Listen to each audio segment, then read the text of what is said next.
Bueno, muchas gracias por la invitación a las autoridades de vuestra universidad, al doctor Gino Quirós y a ustedes por su presencia. Bueno, el tema que me ha tocado, y voy a ser muy puntual y breve, después de las exposiciones de los colegas que me han antecedido. El doctor Juan Carlos Mesich se está retirando precisamente porque está de fiscal de turno. En este momento regresa a la fiscalía de turno para continuar con sus labores. Como ustedes saben, los fiscales de turno tienen 7 días donde atienden todo lo que sucede respecto a la función del fiscal en lo que es Lima, ¿no? Muy bien, lo que me ha correspondido analizar para ustedes es respecto a la investigación preliminar, inicio, trámite y formas de conclusión. Y esto tiene que ver con las funciones del Ministerio Público en la investigación preliminar. Quiero resaltar para esto dos aspectos fundamentales que es parte de la función de los fiscales, parte de la función del Ministerio Público. Primero, que el Ministerio Público, conforme también lo señaló el doctor Miguel Vela, titular de la acción penal pública. Y segundo, tiene también la función de ser el de reunir las pruebas, la función de la carga de la prueba. Titular de la acción penal pública. ¿Por qué decimos titular de la acción penal pública? Porque precisamente es el fiscal quien incluso de oficio o por conocimiento de un ilícito penal que acaba de ocurrir y que se entera a través de la prensa, de la noticia, puede iniciar una investigación penal, sin que nadie se lo pida, sino porque conoció por el periódico o por la prensa. O también por una denuncia que alguien lo presenta. Entonces, el fiscal inicia la investigación. Por eso es que cuando uno presenta una denuncia, generalmente se dice que lo deja la denuncia, pero se inicia toda una investigación, el fiscal está tras esa investigación hasta concluir. Muy bien, entonces estamos hablando de la primera función importante, titular de la acción penal pública. Claro, eso tiene sus excepciones. El principio de oportunidad es una excepción. Cuando llega a un acuerdo, ya lo explicó el doctor Mesich. La carga de la prueba, el fiscal, otra función tan importante de carga de la prueba en una investigación preliminar. Porque si el fiscal va a denunciar, va a formalizar una denuncia, tiene que decir cuáles son los elementos probatorios o los indicios razonables suficientes para decir que Juanito Pérez es autor o presunto autor del delito de homicidio calificado. Y entonces, si alguien es denunciado por un fiscal, tiene que decir, señor, ¿cuáles son las pruebas o los elementos probatorios contra mí? ¿Dónde está la prueba? Y ahí es donde hablamos también de la presunción de inocencia, precisamente. Entonces, la función del fiscal es reunir la prueba. Y por eso que el fiscal inicia una investigación apenas toma conocimiento de la comisión de un delito. Y se inicia un trámite de investigación. Pero ese trámite, que es un camino que se recorre, tiene un inicio. Y el inicio tiene que ver con el trámite de una investigación. Entonces, puede iniciarse con estos tres elementos. La denuncia policial.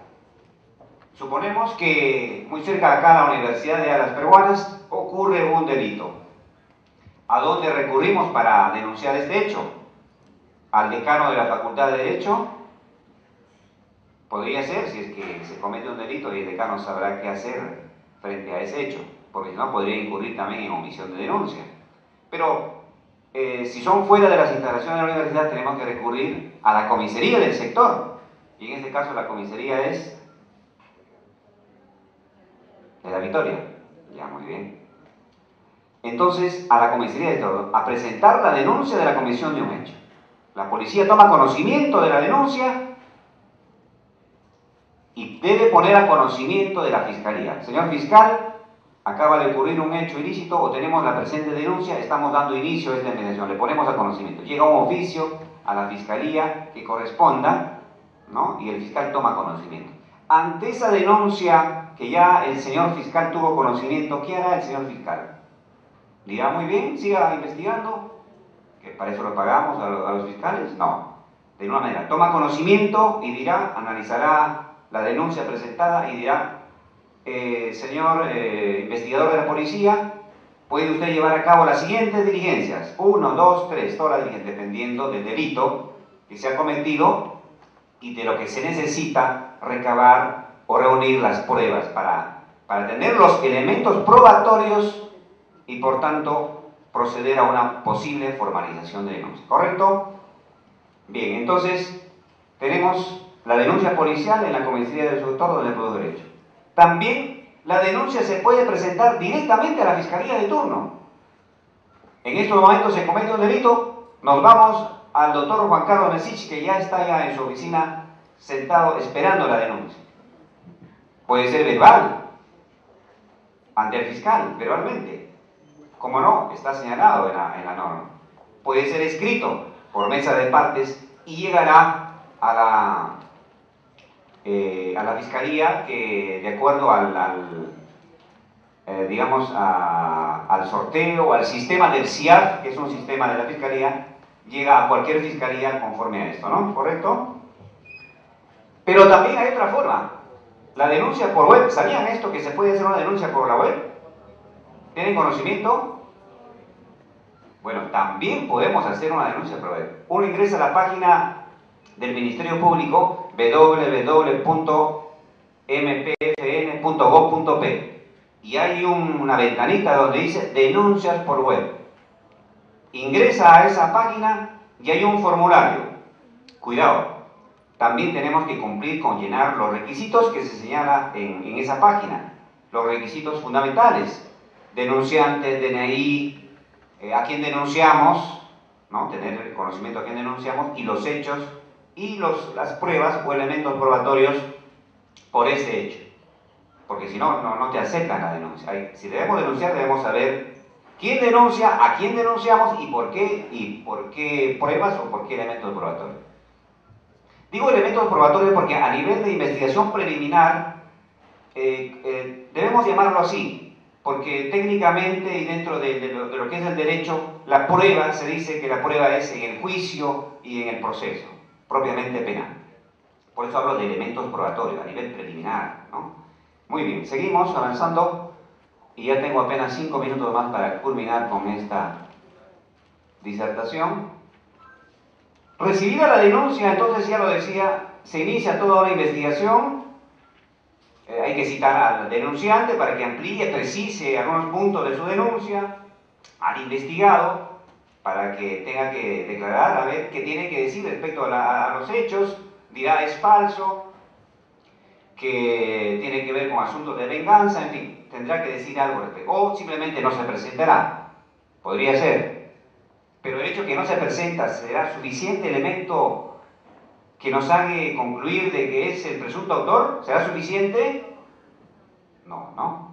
Podría ser un elemento pero ante otros indicios, pero que no necesariamente. Podría haber estado de viaje, no sé, en algún país de viaje o por vacaciones y que no se enteró. O simplemente también, como ocurre siempre, no se enteró de la notificación. No necesariamente, entonces. Y otras diligencias, ¿no? Si es una falsificación, una pericia grafotécnica, si es una estafa, tal vez una pericia también para valorar cuánto cuesta el bien o dependiendo de cada delito, ¿correcto? Seguimos avanzando. A ver, ya no estoy viendo cómo sigue esto, vamos a bajar. A ver, ahí está. Muy bien, entonces se inicia toda la investigación precisamente para lo que decíamos, reunir los elementos de prueba que vinculen al investigado con la comisión de delito. ¿Dónde se establece esto? Artículo 14 de la Ley Orgánica del Ministerio Público. Ahí está señalado expresamente. Es una de las funciones de la Fiscalía del Ministerio Público, ¿correcto? Entonces, iniciada una investigación, ¿cómo podemos concluir? ¿Cómo concluimos esa investigación? Podemos formalizar una denuncia penal cuando tengamos los elementos probatorios o indicios suficientes que vinculan a Juanito Pérez como el presunto autor del delito de homicidio calificado. O también, la excepción acá, la abstención, concluyó con un principio de oportunidad o acuerdo reparatorio, que ya saben ustedes con la disertación que ha hecho el doctor Juan Carlos Mesich, Entonces ahí hay una abstención simplemente. O legítima defensa. Claro que sí. También podría haber una cuestión de legítima defensa acá. Entonces el fiscal puede abstenerse de denunciar el hecho. O un archivo de denuncia, ¿no? Que es lo que todos esperamos cuando alguien nos imputa un hecho. Podría concluir con un archivo de denuncia. O un archivo provisional. ¿Cuál es la diferencia? Evidentemente, archivo definitivo es cuando no hay elementos de prueba de la comisión del delito, no tenemos prueba que sea, o el hecho denunciado no constituye delito, como siempre ocurre a veces hay una deuda pendiente y utilizan al Ministerio Público para presionar las citaciones, entonces el que debe se siente presionado y cumple con el pago. Muchos abogados a veces utilizan este mecanismo para poder hacer los cobros de deudas pendientes. Entonces, si no constituye delito, ustedes saben que no hay prisión por deudas, está establecido en la Constitución. Entonces, si no hay delito, menos un fiscal que puede denunciar un hecho. Y si lo hace, bueno, ya saben lo que le puede pasar, irse a su casa simplemente, o le van a tener que destituir. Imagínense una denuncia sin los elementos de prueba o los suficientes indicios, que debe señalarlo en la denuncia. Archivo provisional, que nos lleva a colación el artículo 2221, interpretado extensivamente cuando no se establece que se ha cometido el delito, pero no sabemos quién es o quién cometió el delito. Entonces podríamos estar ahí a un archivo provisional, ¿no? Hasta que se ubique al autor del hecho. Continuamos ya en la parte final, ya vimos ahí la parte de las formas de conclusión. Hay un video de 1 hora, no, apenas 1 minuto. No se preocupe, ya terminamos para dar paso luego al doctor Gino Quiroz, que va a hablar un tema que ya pronto entrará en vigencia en nuestro país, en Lima, sobre el nuevo Código Procesal Penal. Entonces, ¿cuándo formalizamos una denuncia? Brevemente, bueno, la acción no ha prescrito, eso ya deben saber ustedes.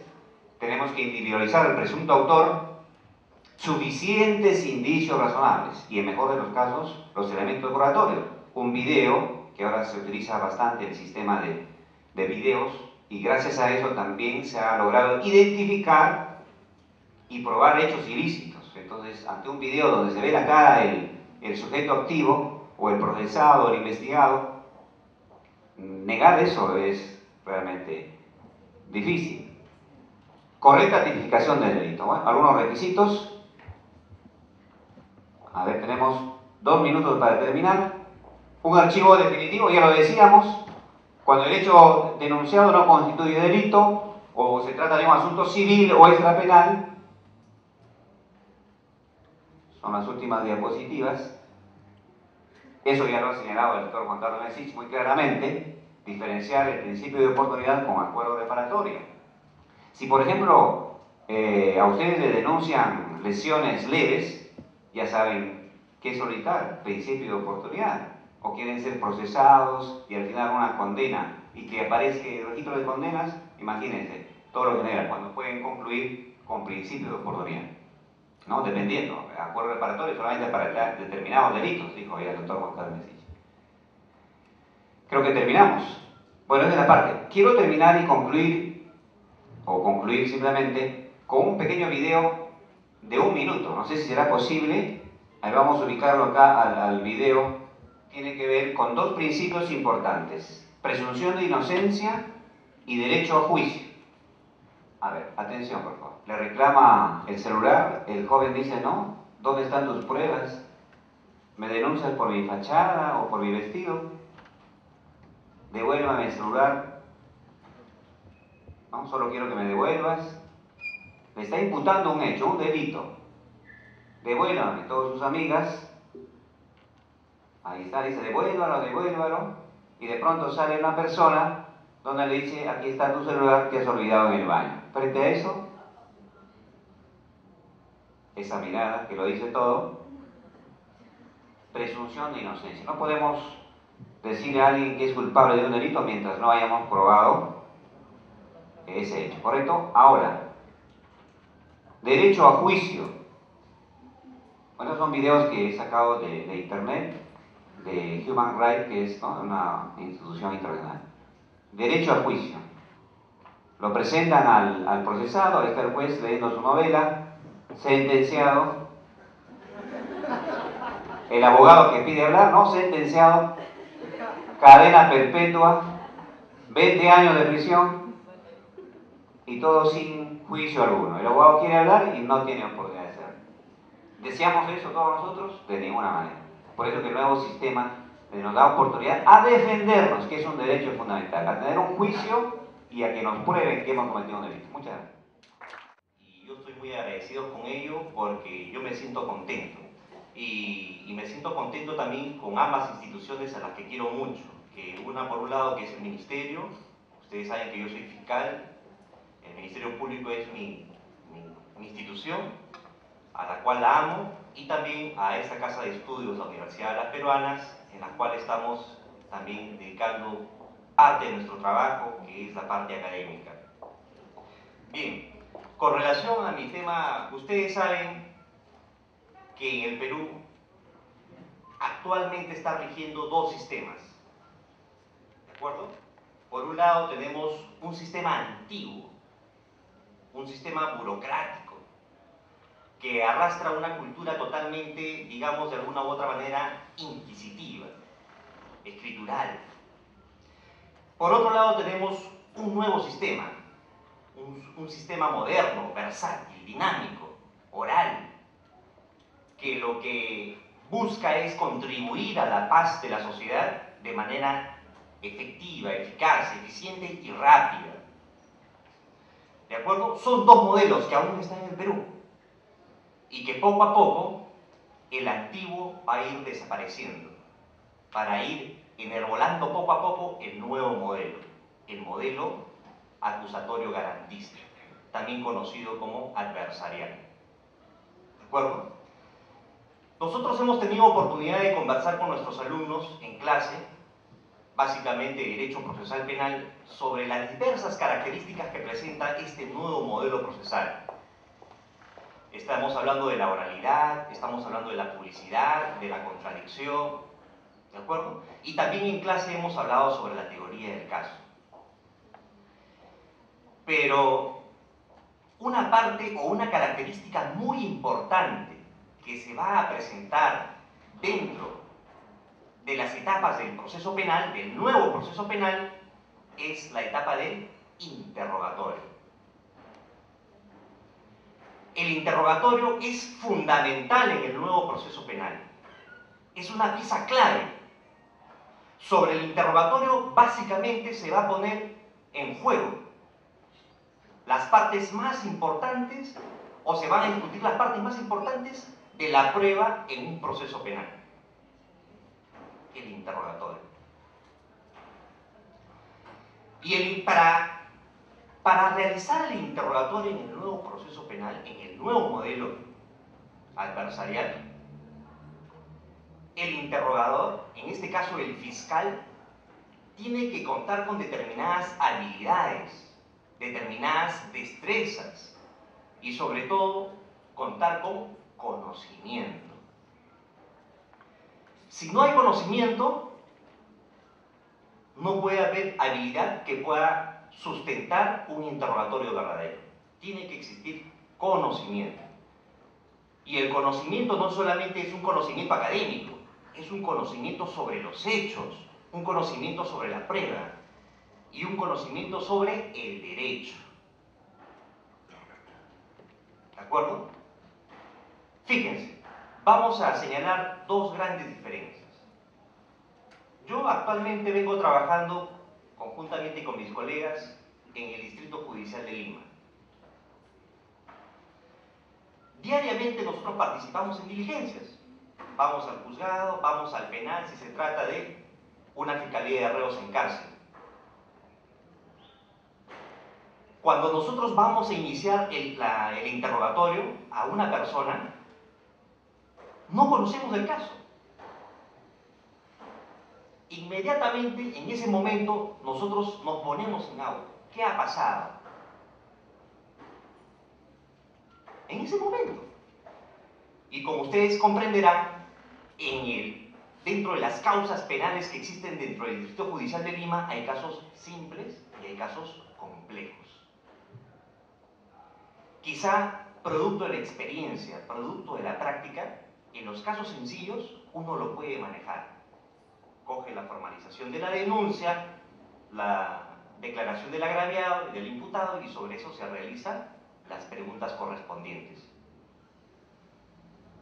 Estamos hablando de un caso, por ejemplo, de hurto simple, o también quizá un robo agravado, que puede ser manejable. Pero la dificultad se te presenta cuando tenemos casos complejos, cuando hay más de 2 procesados, más de 2 agraviados, cuando los hechos que son objeto del proceso, de repente son por un concurso de delitos. Tenemos un robo agravado, una tenencia ilegal de armas, una asociación ilícita para delinquir, o de repente tenemos un delito de corrupción de funcionarios, enriquecimiento ilícito. Y el fiscal no tiene conocimiento de los hechos. La pregunta es, ¿sobre qué consistirá su interrogatorio? ¿Se dan cuenta? Eso es una gran dificultad. Y es un desafío que tenemos que asumir con el nuevo Código Procesal Penal. Por eso, de acuerdo al nuevo Código Procesal Penal, hay ciertas reglas que se tienen que respetar para manejar un verdadero interrogatorio. Dentro de esas reglas tenemos el conocimiento de los hechos. La primera regla, el conocimiento de los hechos. Para elaborar, repito, un verdadero interrogatorio, la primera regla es conocer los hechos. Y conocer los hechos de manera genérica no te sirve de nada tampoco, sino que tenemos que conocer el detalle de los hechos. ¿Qué personas participaron? ¿Quiénes son los agraviados?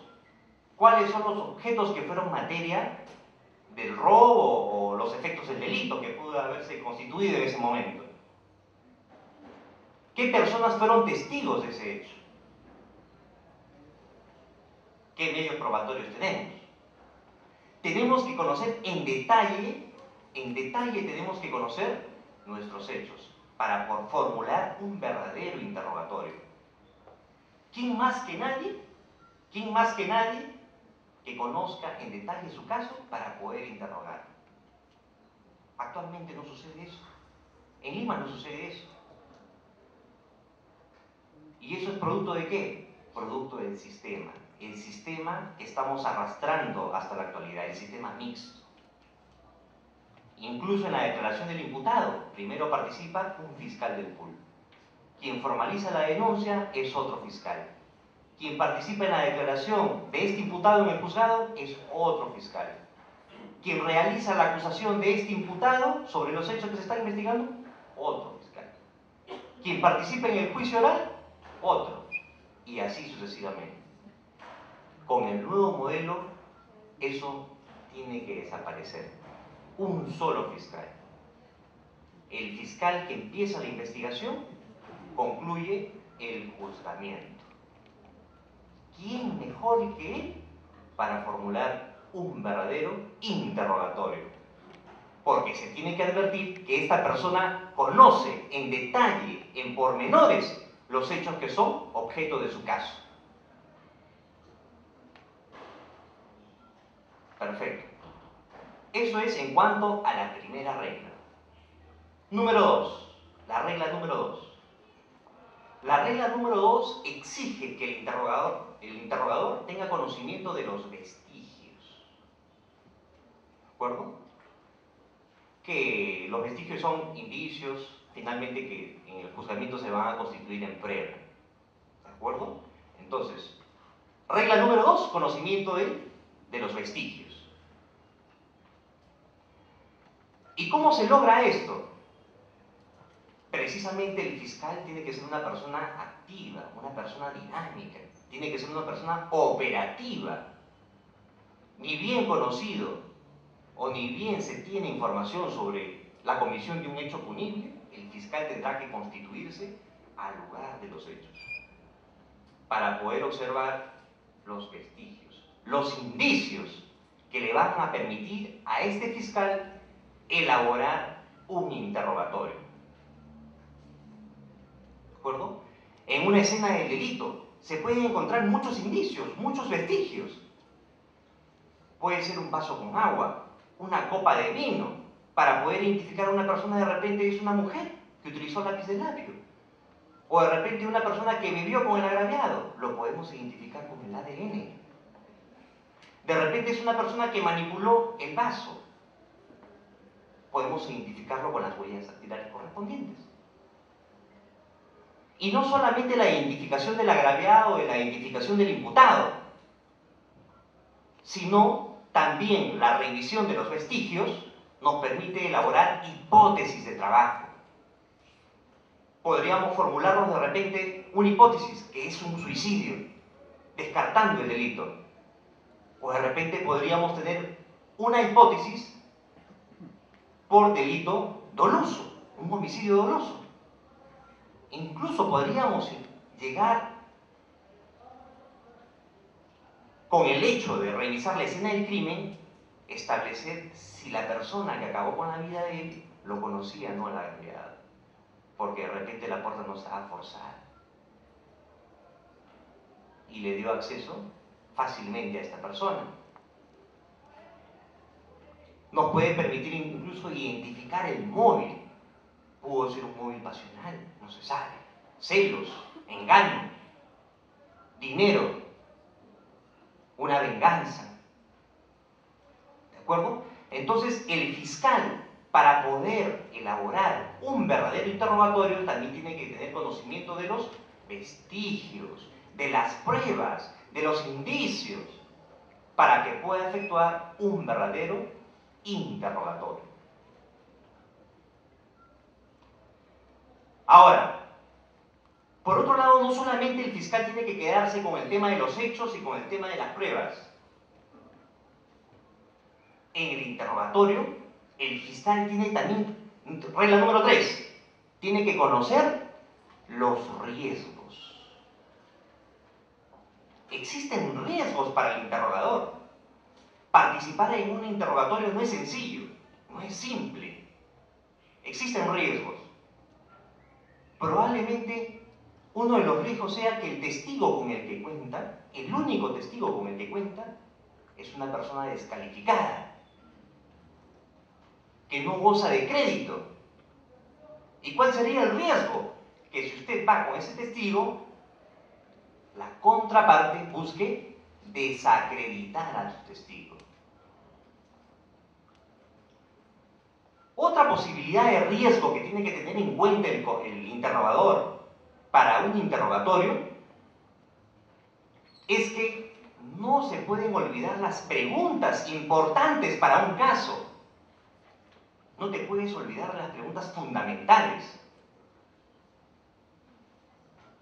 Tampoco se pueden realizar preguntas irrelevantes. Y tampoco podemos incurrir en redundancia. No podemos estar repitiendo preguntas. ¿Se dan cuenta? Estos son los riesgos que se pueden presentar dentro de un interrogatorio. Pero tenemos un riesgo adicional. Hay aquellos casos, y que son casos muchas veces complejos, donde hay sicarios incluso de por medio, donde no tenemos a veces pruebas sólidas o contundentes, y tenemos que recurrir a los indicios. Este también es un riesgo en el juzgamiento. Recurrir a un juicio contando únicamente con indicios. Y para esto hay que manejar muchísimo el tema de los indicios, la teoría de la prueba, y saber elaborar e hilvanar cada uno de tus indicios para que finalmente, por una cuestión racional, lógica, podamos generar convicción en el magistrado. Estos son algunos riesgos que puede presentar un interrogatorio. Pero aparte de los conocimientos, también hay algunas prohibiciones para el interrogador. También existen prohibiciones. Prohibiciones para el interrogador. A través del interrogatorio, el interrogador no puede vulnerar la dignidad del testigo. No puede obligar al testigo. Y definitivamente, las preguntas que elabore el interrogador tendrán que ser pertinentes, tendrán que ser útiles, tendrán que ser relevantes. ¿Qué se busca con este tipo de preguntas? Con este tipo de preguntas es que lo que se busca es garantizar que la información que se obtenga del testigo no sea una información confusa, ambigua, obligada. Todo tiene que ser con libertad. Así como funciona en el amor la libertad, igualito para el interrogatorio. Funciona para el interrogador y para el testigo. La información que él brinda es libre, voluntaria. No puede ser coaccionada. Por otro lado, ustedes tienen que respetar, el interrogador tiene que respetar la dignidad de la persona. Porque yo les cuento lo siguiente, existen a veces testigos que se olvidan de las cosas. Y ustedes, en el afán de querer sacarle la información necesaria, no se van a ir sobre él y lo van a juntar una tina, unos cables para torturarlo. No pueden hacer eso. ¿De acuerdo? No se olviden, la información es libre, espontánea. Tienen que respetar la dignidad del testigo. Tampoco no le pueden hablar con palabras soeces. No vayan a hacer de repente que tengan a un interrogador ofuscado y por sacar la información necesaria, ofende al testigo. Y eso no es posible. No se puede ofender, no se puede amenazar, no se puede obtener una información coactando la libertad. Todo es libre. Y precisamente, para evitar todas estas dificultades, todos estos problemas, estos riesgos, que viene a continuación otra regla del interrogatorio. Otra regla del interrogatorio es evaluar al testigo. Previo al juzgamiento, previo al interrogatorio. ¿Qué significa evaluar al testigo? Significa que ustedes tienen que conocer a su testigo. Tienen que conocer sus debilidades. Para evitar un interrogatorio bajo presión, coacción o que se presente este tipo de desagrados, tú tienes que evaluar a tu testigo. Y ese ya no sería un problema del testigo, sería un problema del interrogador, porque no supo evaluar a su testigo. Porque a partir de la evaluación del testigo, nosotros vamos a seleccionar aquellos testigos que nos son útiles de acuerdo a nuestra teoría del caso. En clase hemos hablado harto sobre la teoría del caso. Pero no cabe mal señalar que la teoría del caso es el punto de vista, es una estrategia que nos va a permitir sembrar nuestra posición en el juzgamiento. Y a eso tienen que apuntar ustedes con su interrogatorio. El interrogatorio tiene que ir apuntando a la teoría del caso, no se olviden. Cada cosa que funciona en el nuevo proceso penal tiene un correlato, es una historia continuada. Tiene una concordancia, nada puede ser desfasado. ¿De acuerdo? Entonces, a través de la evaluación, ustedes van a tener la posibilidad de seleccionar qué testigos me sirven para presentarlo en el juzgamiento. Actualmente, con el nuevo sistema, por ejemplo en Lima, se ofrecen testigos, muchos testigos. Y en el nuevo proceso no se trata de cantidad, se trata de calidad. Y muchas veces ofrecemos testigos que va en contra de nuestra teoría del caso. Y eso no es posible. Nosotros solo tenemos que elegir aquellos testigos que nos permitan sustentar nuestra teoría del caso. No se olviden de eso. ¿De acuerdo? Y por otro lado tenemos un tema no menos importante. Es el tema de la preparación de testigos. El tema de la preparación de testigos. Yo quiero advertir algo. Preparar a un testigo no significa que le voy a enseñar a mentir. Preparar a un testigo no significa de que yo voy a poner palabras en su boca, o hechos o testimonios que a mí me convengan. No significa de que yo voy a permitir que el testigo aumente hechos que no corresponden a los mismos, o que omita decir algo. Eso no es preparar a un testigo. Preparar a un testigo es informar. Informar de qué se trata el juzgamiento, de qué se trata el interrogatorio. Tenemos que prepararlo de que el testigo tiene que estar informado que en el juzgamiento hay un duelo de posiciones. Hay contradicción. Y él tiene que estar preparado para eso. Tiene que estar preparado que su testimonio y su credibilidad de dicho testigo va a ser cuestionado en el interrogatorio. Tienes que prepararlo para eso. A tu testigo tienes que prepararlo psicológicamente, porque en algún momento, con mucha probabilidad, van a buscar provocar a ese testigo.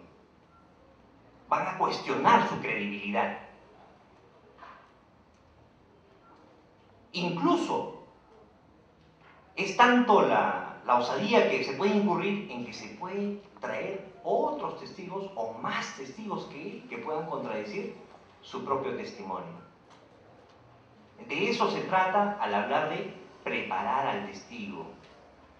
Y también, obviamente, hay testigos que tienen poca capacidad de memoria o tienen poca facilidad de hablar. No todos los testigos tienen el mismo grado de instrucción o la misma capacidad de elocuencia. Entonces tenemos que preparar al testigo para que el testigo pueda ofrecer el testimonio más concreto posible. Y definitivamente, lo que va a robustecer nuestra teoría, que le ponga énfasis a los hechos que para mí me benefician desde el punto de vista de mi teoría del caso.